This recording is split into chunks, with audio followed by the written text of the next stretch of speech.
world's greatest, Joe. It's the world's greatest. Put your hands together for Mr. Wallace. Thank you. Good afternoon, everyone. Good afternoon, everyone. Okay, that's it. My name is Adewale Yusuf. I and some amazing guys. We run a platform called Techpoint. We're a team of like, I think 15. We are Pan-African focused. We started from Nigeria.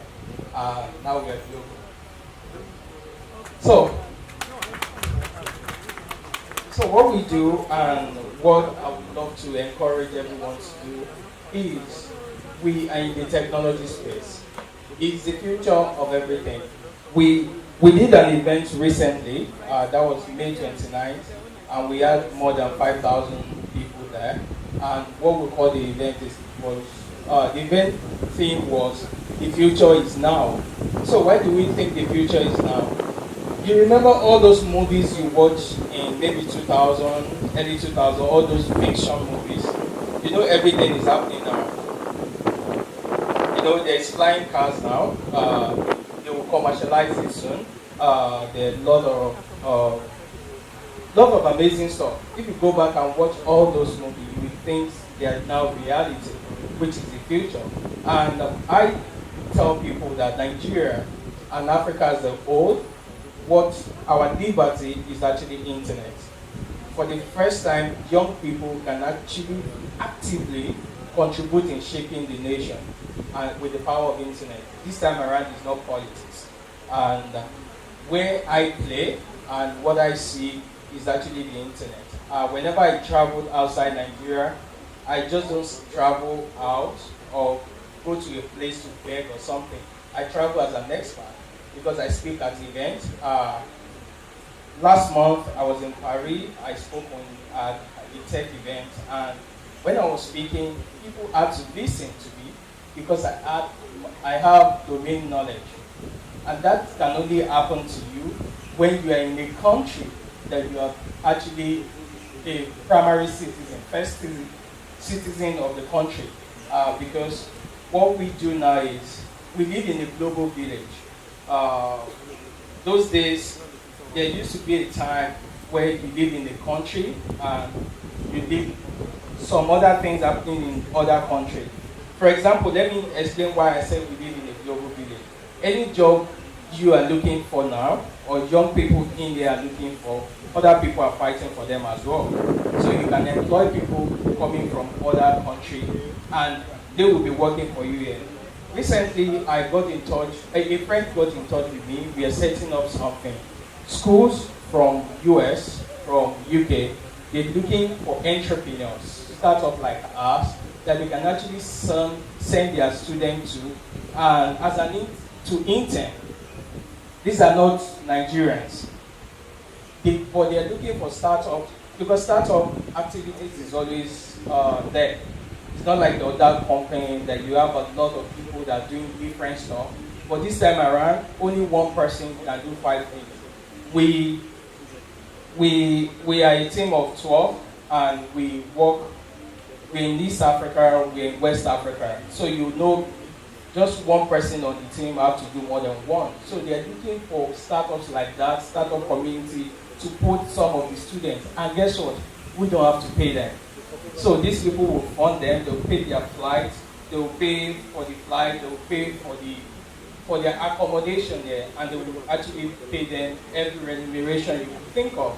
So we live in a global village. By the time you are out of school, you'll be fighting for the same job someone in India is fighting for. And sometimes it's scary because some things we are not taking, some things we are not focusing on, these people are focusing on them because they know the challenge. And you see the way the global population is actually growing, it's crazy. Since they fought, after the third industrial revolution, which changed a lot of things, the way technology and the world is growing itself is more than how it has ever grown. The first industrial revolution, which was during the steel, then the second one was built on it. The third one was the technology where we see the likes of Facebook, which was the digital era. But now we're seeing the fourth one, the fourth industrial revolution. There's robotics everywhere. Robotics are actually getting license. They're actually getting citizenship. Those are scary, and robotics can actually do any job. Trust me, they will take a lot of jobs, and for the first time, any job that that is repetitive. For example, like teller, cashier, all those things, they are going away. As much as we see those little bots coming up now, I mean, you see UBA, you see the VO, you see the ADA, they're going to learn because that's what machine does. It's an intelligence, it's an artificial intelligence going to learn, and they're going to get better, and they're going to take jobs from people. Another sad thing I always see in this country is we have, I think universities actually graduate a lot of banking and finance students, and we have just 23 commercial banks in Nigeria. Is that not crazy? But technology, we need to be part of this thing. And trust me, there's no place in Nigeria. I live every day. I look forward to going to office every day because I love what I do. And I can only do that. When I travel outside, I discover most of those systems, they are regulated already that you can't live beyond an average person. It's just a system. Everything is planned for you. But here, there are a lot of challenges. And those challenges are opportunities. Yes, and I could start my company from just me and my laptop. I'll be inside BRT, and the server will be crashing. I'll be troubleshooting the server. Now I'm here. I'm not just here alone. I'm going pan-Africa. In September, I will be touring almost all West African countries. Because we are doing something in January, and we want to bring most of these. We are having an event where we'll be giving $10,000 grants to startups. That was just me that started from here. And the advantage, the opportunity I have is just because I'm here, I'm solving the problem, my immediate problem. Because people want to know some things. And we are waking up. And whenever I travel, I come back, I see a lot of opportunities that we're going to solve. But are they going to be easy? No. But are they going to be solved? Yes. And guess what? We don't even need, if we don't do it, people will come and do it because they will commercialize it. It's money. People keep investing. We do these reports, and we do these reports every quarter, and we discover that people that are funding startups in Nigeria, they are not Nigerians. Within the last quarter, we're in third quarter now, second quarter, Nigerian startup raised $73.9 million. And more than 60% of that are foreign investment. Because people want to be part of it. We know there is problem, there's challenges. But trust me, people know it's going to go away because it's a way of actually monetizing it, commercializing it. They say entrepreneur is people that actually solve problems for profit. So whenever I see Nigerians, whenever I see young people, I said, this is a place where you can live beyond an average person, where you can actually own something, where you can wake up daily and you can create something, and you will go outside to speak and they will listen to you. You're seeing people like Adewale going to Obama program and they listen. When I was in Paris, it was shocked. I was shocked to see other people, a lot of white people, even that was a francophone country where they speak French, and they still listen to what's going on, their investment. When we had our meeting, they were just asking me a lot of questions because they were really interested in this market because it's money. Now Nigeria, we are like a bait for two countries, I mean the US and China. And those people, they don't joke with it. Because you see the way things run. The advantage, a lot of people look at it like, oh, can we actually do like China and block everything out? I'm sorry, we can't because we don't have the population. When I go to China, everything, my WhatsApp, everything, nothing was working. The world is real. I mean, the virtual world, they built it well. And you have to use something like WeChat because the only thing they believed was actually, was their population. And when you look at the way Chinese, they are the most traveled people now. Everybody beg them to actually try to come to their country, to visit their country, because they spend money. And they actually, their children actually travel as well. There was a report released by the Economist recently that showed that most of the students that traveled from the country, from China, like more than 76% of them do go back to their country after their education. The government even make a lot of things happen because they need those education. And that's why those countries are like that. But it's understandable not to come back. Because when you look at things, it's reality. But until you go beyond the reality, because as an entrepreneur, you have to see the future and be there, build the future. That's why it's called the future. For example, Disney, the founder of Disney, what's his name? His name is Disney as well. There was a time I heard a story when they were launching the Disney. Sorry, when they were launching, what is this place people go now? Disney. Orlando. Is it Orlando? The Disneyland. I'm sorry, I focus on my work a lot. So, when most of these people were there, they said, "Oh, it's so sad that this guy wasn't around to see this place." But the wife said, "No, we have seen it before." Because entrepreneur, until you see, I don't take part in a project if I can't see the project, because you have to see it here. I remember when the first time we wanted to host an event that we said we are hosting 5,000 people. My guys were like, "Are you crazy? Is Nigeria like that?" But I've seen it here. There was a location, our last event, there was a location that was begging for, that we used. They've never given it out to anybody before. But in my dream, in my imagination, that was the only place I've seen.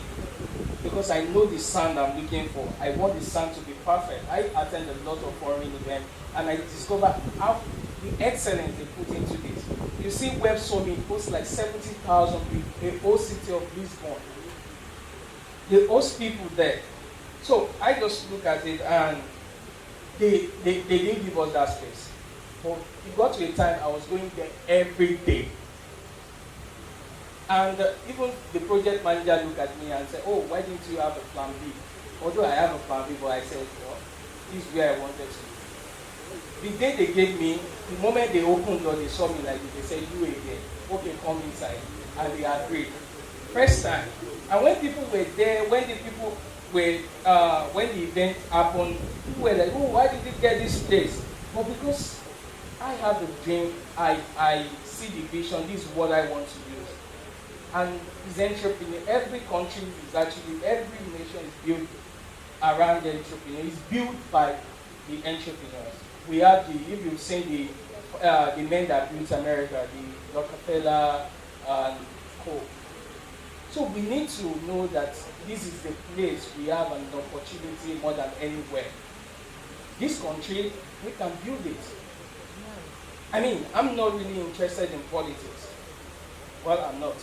So, but I believe in something, and as much as possible, I'm an evangelist for technology, and that's the gospel I'm preaching every day. Because we have to do something, and we have to think. We have to think. It's not I don't complain about anything. When I move around, I see a lot of challenges, and I discover the mindset. There are two mindsets I've actually studied: the poor man and the rich man. Poor man complains about everything, rich man thinks about solution. And until we start thinking about the solution, we won't see opportunity.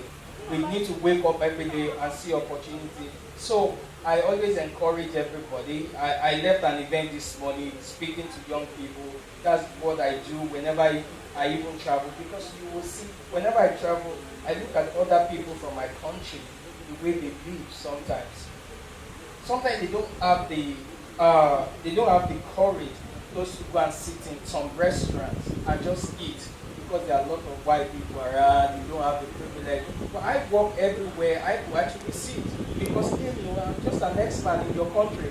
Whenever you don't when I wanted to go to Paris, they didn't give me the visa. And I said, okay, thank you. They called them from France because where I was going, the event I was going to speak is a government event, kind of their own government. They called them. They called me from embassy begging me. That will only happen because I'm in Nigeria and I'm ready to stay here and build this nation. So I'm going there is an opportunity for you. So it's not like I'm begging to be there. And that can only happen because I see other people there and I see my friends that have traveled there. I talk to them and they, even to rent houses or all those things, they don't have the opportunity because you are begging these people. I mean, I just don't want to go there. So please, young people, remember Nigeria. Let's build Nigeria together. You have an edge here, better than any part of the country. Trust me, you can take that to the bank.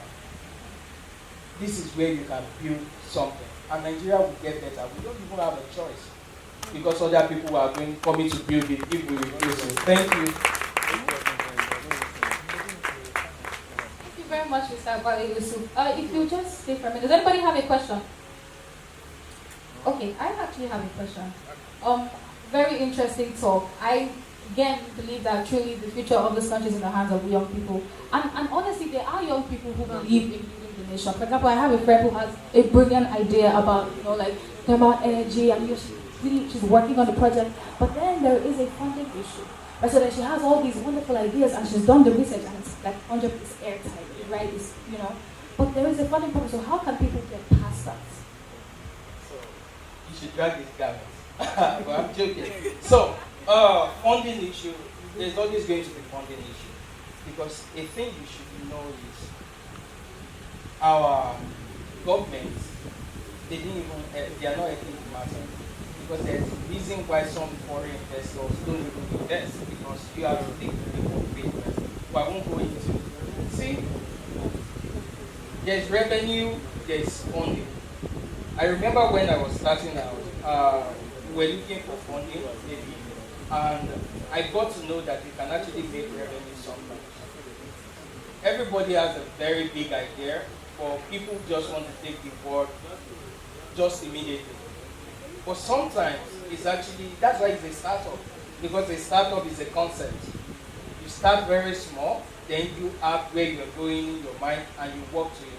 I'm not saying you are not going to see funding, you are not going to get funding, but one thing you should know, investors are also looking for opportunity. Because a lot of people sometimes they preach funding, but you should ask yourself, can you even fund the business yourself? Or can your friends fund you? Because there are stages to funding. You have pre-seed, you have seed stage, you have Series A, Series B, all those things in the world. But what I always tell people is sometimes when it's pre-seed stage, try and get, if you need like maybe $20,000, get 20 people that can drop $1,000. So if they can't drop $1,000, if you don't have people that can trust you to drop $1,000, then why are you looking at for an investor that doesn't even know you? Because people at the seed stage, people don't invest in the idea, they invest in you. And that is what all I always tell people. At that pre-seed stage, make sure you get friends and family that can just say, I trust this your idea, take my $1,000, and you get 20 of them. But if they can't trust you, I'm sorry, you've not even done the first assignment, because seed is actually a gamble. I mean, people, it's just lottery.